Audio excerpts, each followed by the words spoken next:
Hi everyone, this is my video about what's wrong with Venom, The Last Dance, Venom 3. It's funny. I have a habit of reviewing. A lot of times I will review in my car right after, but then I forgot to. So I'm actually at home in the driveway in my car because that's the tradition to review while in my car. Anyway, I just got out a few minutes ago.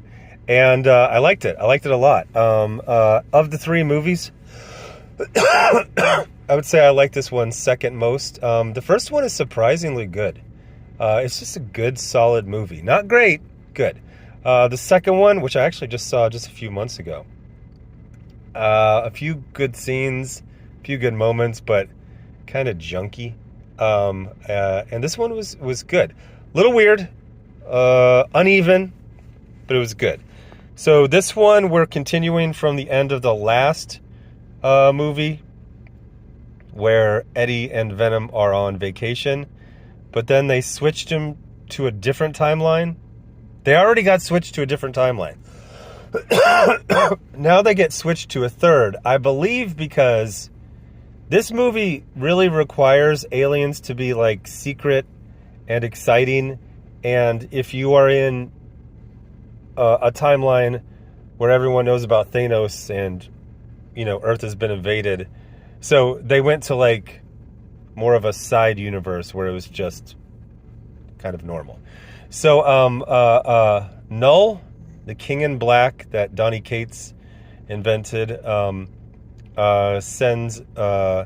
xenophages, which are monsters that eat Venom symbiotes, to Earth to get a codex that does something. Okay, so I saw it in IMAX in 3D, which was a really great experience. I just had two issues. Number one, I actually had to move because the speakers were too loud. So I moved a couple rows back, and then it was okay, but I couldn't really understand Venom. I would honestly say I understood about 50% of Venom's dialogue. The other one is I wasn't far enough back to be able to see the entire screen at once, so I had to keep kind of turning my head to get the 3D effect and actually see the entire screen. I wasn't up close, but it was a large screen. So yeah, so I missed out on exactly. There's a codex that can be detected by Null and the xenophages if both a symbiote and a host are alive, but if one of them is dead, they can't see it. Something like that. Anyway, then we get on a series of adventures of Eddie trying to get to New York City to basically restart his life, and then the xenophages find the plane that they are on, so they crash in the desert. There's a running, no pun intended, running gag about Eddie not having shoes and getting different shoes. One of the things is, I was talking to a friend who said, I've always detected that none of these movies are for me, so I didn't go see any of them. And I was like, I understand. They're very, very normie movies, even more so than the MCU. They're simple, normie movies. And I was kind of having a conversation with myself, why does the humor of the MCU drive me nuts, but I'm fine with it here, even though it's kind of a similar type of humor. And it's a couple things. It's Tom Hardy is, he's very good at this.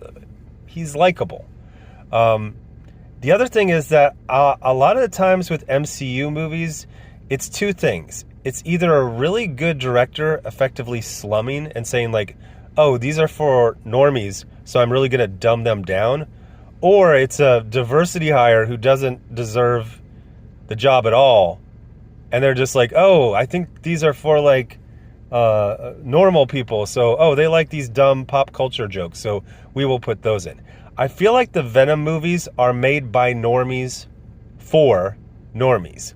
The cast is freaking great. They got the guy from The guy from Serenity, Chiwetel Ejiofor, Juno Temple, Rice Ifans, the lizard. I'm blanking on her name. Ulak, something like that. She's the mom from the TED show.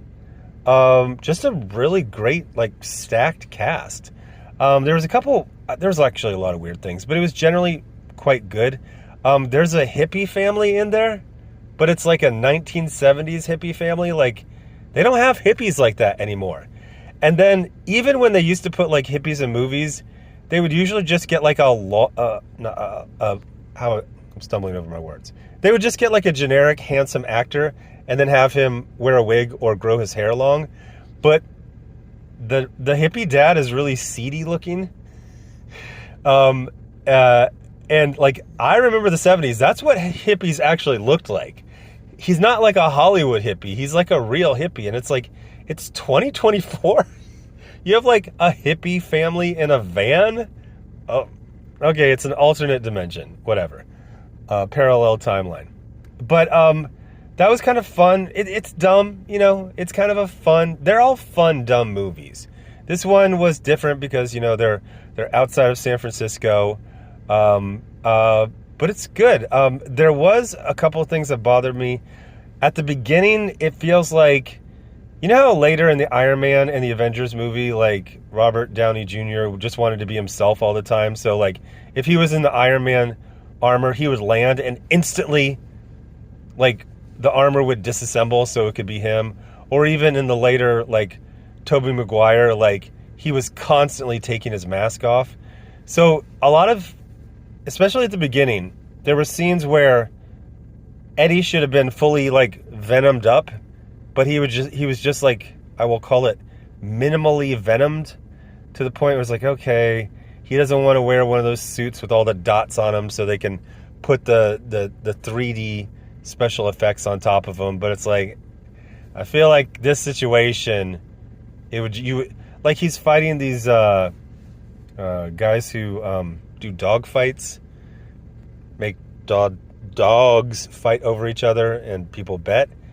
And like, at one point he's hanging upside down, but it's just Eddie. Like, I mean, I guess technically he's hanging and it's some venom, but that's not what you see on the screen. But I saw a really shitty review of it right before, so like, the entire experience was kind of affected by that, where I kept saying, like, that's not how it happened, or that's not how the reviewer said it's happened. He's purposely misconstruing things. I'll do a whole other video about that. But it was a good, fun movie. Very, very minimal connection to the Marvel Universe. Again, this is the Sony universe, and technically it's almost, I guess, a parallel Sony universe. Or did he go back to the original universe? Okay, so I'll have to look that up. So I was thinking he went to a third universe, but he might have just gone back to the first universe. That makes more sense. That makes a lot more sense. Because that one, it wasn't like, oh yeah, we were invaded by Thanos, and yeah, there was an alien invasion in New York City. No, like people still, it's like the real world where people, like, oh, area 51. So spoiler, the final battle is really, really cool, but it does require you to get excited about a bunch of characters that you didn't really realize were characters. Like, you know, if Juno Temple is in something, she's not just going to be like a nobody, but she just did a couple of things. And then I swear one guy was not even in the movie until he got powers. It was like a chubby security guard. I don't remember him at all. I didn't take any bathroom breaks. I wasn't, looking at my phone. But all of a sudden it's like, oh, hey, he's got powers. Wait, who is this guy? But there's like a team of Venoms. At one point, I actually said, like, holy shit or something like that out loud. Eddie, on a motorcycle, rides up the blade of a crashed helicopter, and then the Venom symbiote snaps off two of the blades, and then they jump, and then they slice up a xenophage. I'm like, that was fucking cool. Especially, yeah, the last battle was really excellent. In the realm of this movie is just good. Like, the movie as a whole isn't excellent, but I would definitely say the fight was.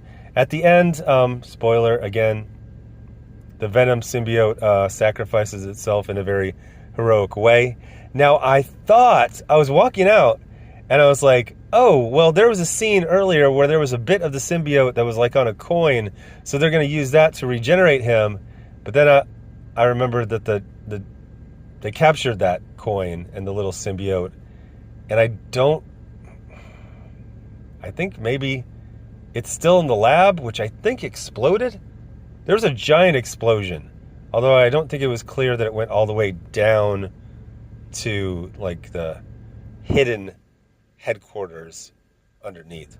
Anyway, this is something that Google is for, and watching it again when it's on streaming, and I can use the closed captioning to understand what Venom was saying. Maybe he explained all of this, and it was quite clear if you weren't in the IMAX 3D with the booming speakers. So overall, a good, fun movie. I mean, it was perfect. I saw it on a weekend afternoon, and I had a good time.